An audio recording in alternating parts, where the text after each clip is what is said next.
One of your themes in your speech is virtue and wisdom. We all agree that virtue is the mark of a good person. In reality, however, virtue may be costly, and people may have little desire for it. Those who you have sacrificed a great deal in trying to live a life of virtue and wisdom. Can you please say something to those of us who hesitate about virtue, who have yet to commit to a life of virtue? Please. It would sound very arrogant if I was to say that I was full of wisdom and virtue.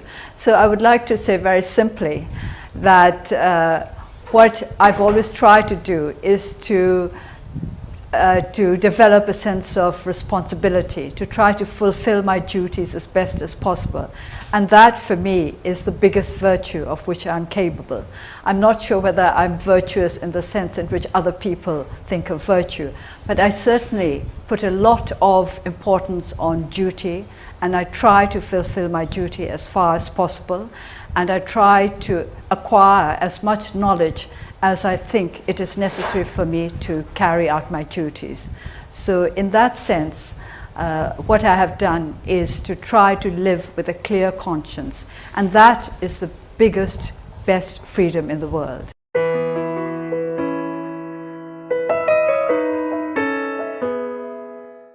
My question to you is, during the many years of seclusion and isolation, how do you keep your faith and maintain a clear mind? What will be your advice to our young generation when going through hardship in life?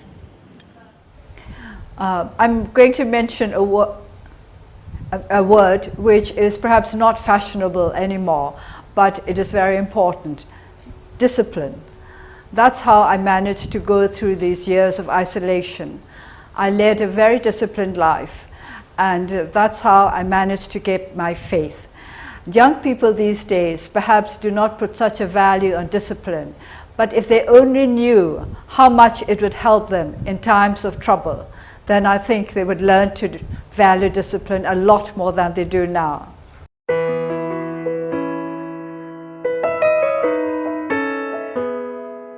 The Chinese Nobel Prize winner Liu Xiaobo is still in prison in China. As a fellow Nobel laureate, what message do you have for Liu Xiaobo and for other Chinese dissidents who are in similar situations? And also, if you do get a chance to talk to Chinese leaders, I'm wondering what would you say to them? Thank you. First of all, my message to all those who are in prison in some way or the other for their beliefs, I would like to say to them, you must keep faith with yourself. That is the most important thing. If you cannot keep faith with yourself, you will not be able to lead a full and peaceful life, and a life of inner peace. So you have to keep faith with yourself. And my message to the Chinese leaders would be very simple. China is a great country. The Chinese people are a great people with a marvelous and long history behind them. You can afford to take new steps. You can afford to be daring. You can afford to allow room for all kinds of opinions. So that is my simple message. You are a greater people than you think you are. So please open up your greatness to everybody else.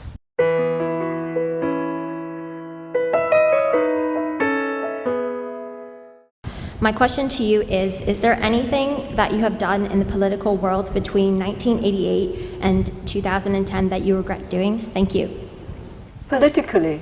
No, I don't think I've done anything terrible politically. The only thing I can say is that perhaps we should have tried to get democracy quicker, but we've done our best. And apart from that, I don't think we've done anything really bad politically.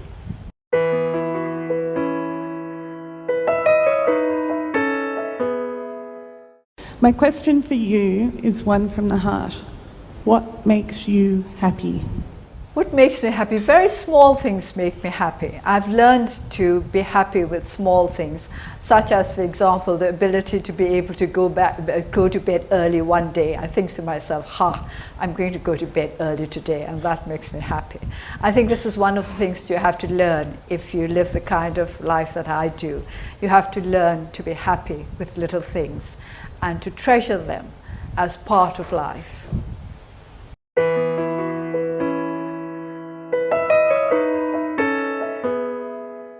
My question for you is, after working with different NGOs back in the United States with Burmese refugees, what message would you give to refugees living overseas that are experiencing hardships on a daily basis and have expressed wanting to even be back in the refugee camps where their basic needs are met?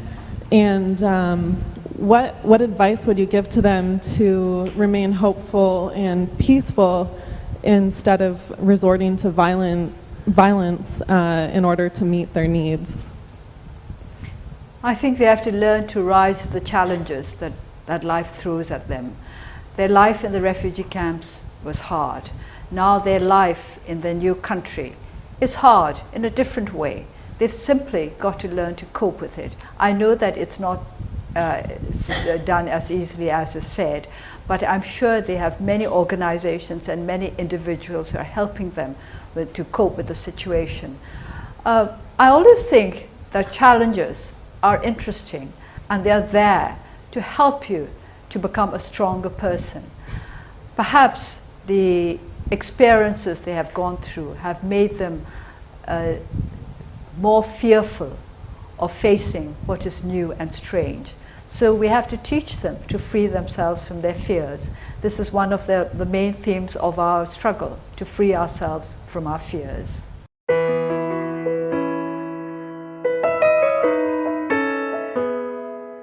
Well, you are the icon of Burma.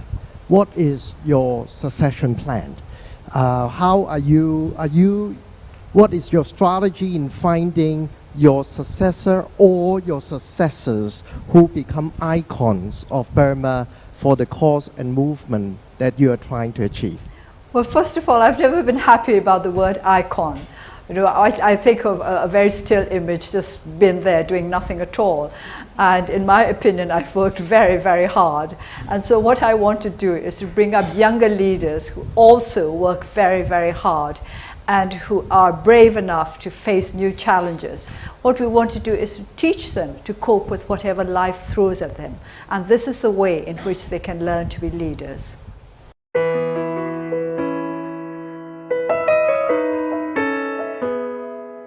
What is your advice to the people who are fighting for democracy for a long time in Hong Kong or in China or even other places all over the world? Thank you. I think the first thing is something that they've got to ask themselves. Why are they fighting for democracy? What are their beliefs? And if you're very clear about what your beliefs are, then you can go on fighting and you can always find new ways of carrying on the fight. But if you don't know why you're doing what you're doing, then you cannot be effective. So it's a matter of not just of faith, but also of thought. You've got to think out your philosophy and you've got to think out your tactics and strategies very carefully.